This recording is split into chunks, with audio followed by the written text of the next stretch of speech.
Good afternoon. My name is John with the Pine Tree. I have the great pleasure of being here with Paul Peterson. Hi, Thanks, John. Paul.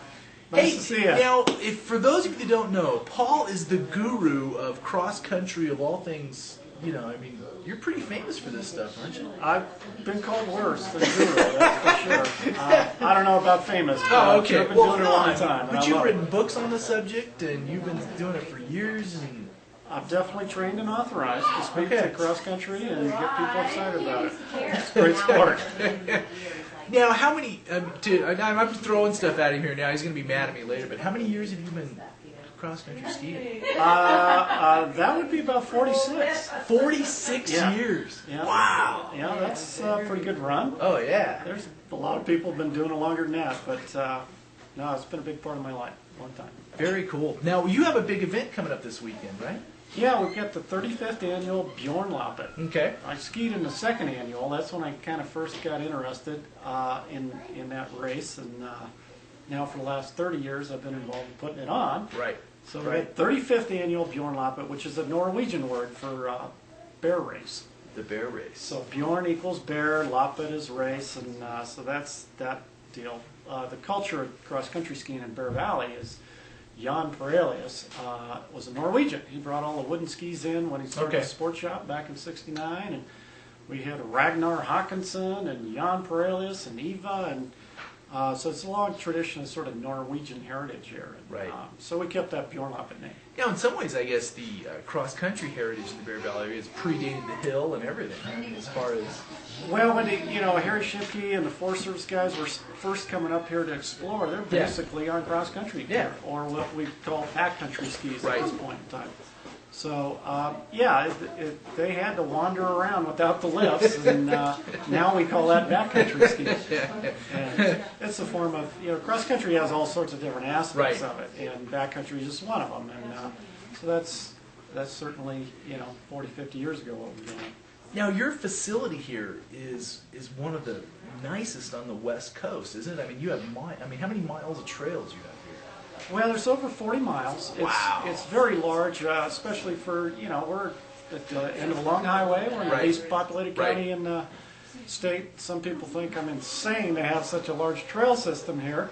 But the way those meadows are out there and the way the trails just lay out so naturally with the breaks in the woods and the open ridges and bowls, we have taken advantage of that and been sharing that with everybody for a long time. It's perfect terrain for cross-country skiing, and recently the snowshoeing has gotten real popular.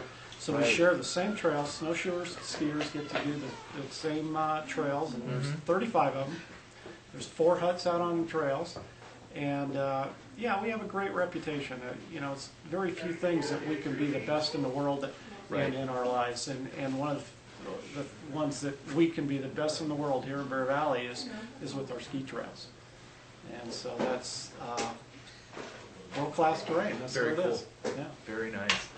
So this race, is your different skill? I mean, tell us a little bit about the race. Is it Well, the Bjornloppet is a come one, come all. We know that everybody hasn't been training like they should, and yet the Victors and the Rons, you know who you are out there. All you guys should come up here anyway. Right. And so it's really a fun event. The idea is it's a gathering of the clan, if you will. Got it. And there's an outrageous awards party afterwards with great food and lots of prizes. And people do real well just, coming in, entering, and are surprised by, I got on the podium here. Nice. Third in my age class. Or, nice. Depending upon what age you're racing in, like kids do real well. They often, don't fill out all the age classes. So kids can be, in for a surprise where they actually do well. Yeah. So we have 2 different distances, 10 kilometer and 20 kilometer. The 10, just about anybody can go 10K. Without, harming themselves or anything. Yeah, the 20K, that's one that you want to be kind of ready for. It's over 12 miles, and so that's a good workout. But, you will be in better shape after the Bjornloppet just by doing it, even if you haven't been training per se. Yeah. Now, one of the things that you've started doing here the last couple of years is there's a lot of the the family-centered, like the sledding activities and things, is that become a part of your business as well? Well, we used to take the sledders and say, all right, take all your family and get out of town. Right. We'd send them to one of the snow parks. Sure. Where the sledding, frankly, was pretty low adequate. Yeah. And so that's still an opportunity. Spicer's a little bit better, or the Lake Alpine Snow Park's a little bit better for sledding than Spicer, but they're both not very good. And so we started grooming a sledding hill about 10 years ago, and it's gotten more and more popular. And, winter resorts all over the country have noticed an increase in sledding as an activity that people want to do. So we're seeing that on Highway 4 as well. And we've got a great, nice, safe place for people to do it.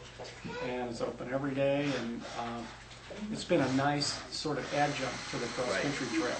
Right. We feel like we're kind of doing those sledding and tubing trails like we're doing the cross-country trails. We're grooming them nice. They're safe. Nobody's getting hurt. Right. We got picnic tables and park benches like we scatter along the trails for the skiers. We have those out there at the sledding hill, and it really becomes a fun little family scene. Oh, and we've noticed on some of the big weekends, it's just the it looks like a lot of families out having a really nice time. I mean, it's just a good thing.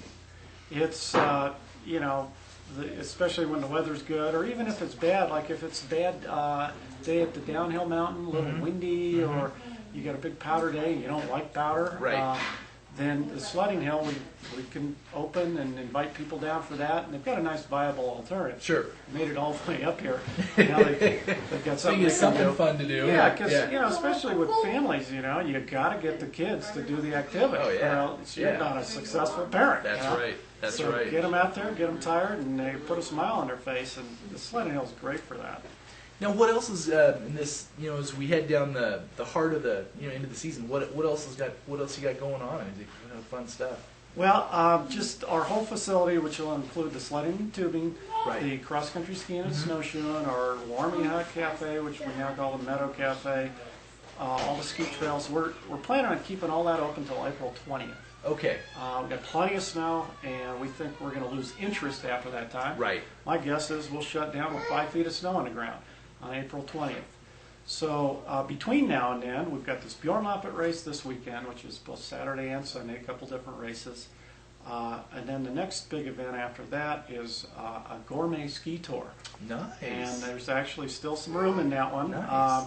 5 stops, hosted by different local area restaurants, and the combination of the big views where we go on this tour, the guided tour component, and then all this great food. That always sells out.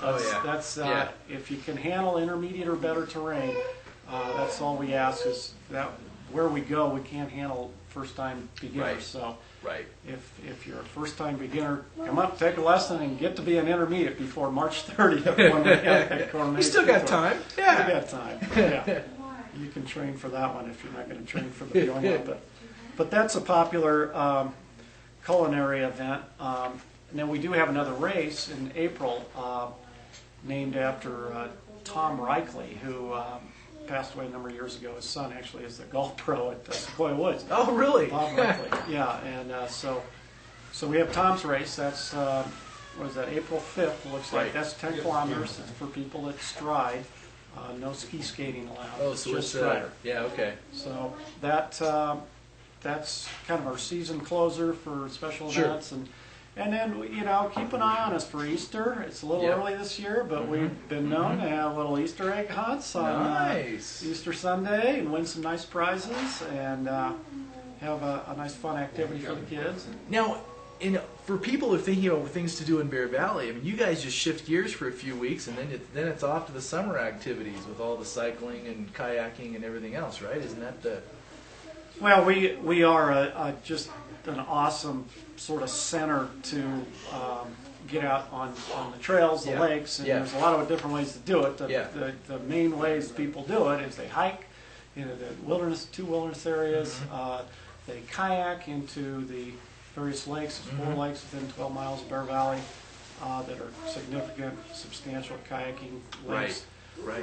Then the mountain biking, particularly for those that are a little more fit and like the more intermediate advanced terrain, because it's kind of hilly here. Yeah. That's really good, really world class. And then the road biking, especially with that death ride we have located in Markland, that's 3,000 people that come out and come from all over the country to participate in this backyard event. And so the road biking is quite good, very little traffic. I don't want to take up too much of your time. Oh, Thank you very much. Appreciate it. Oh, my pleasure. Thanks for having me. Thank you. That was fun.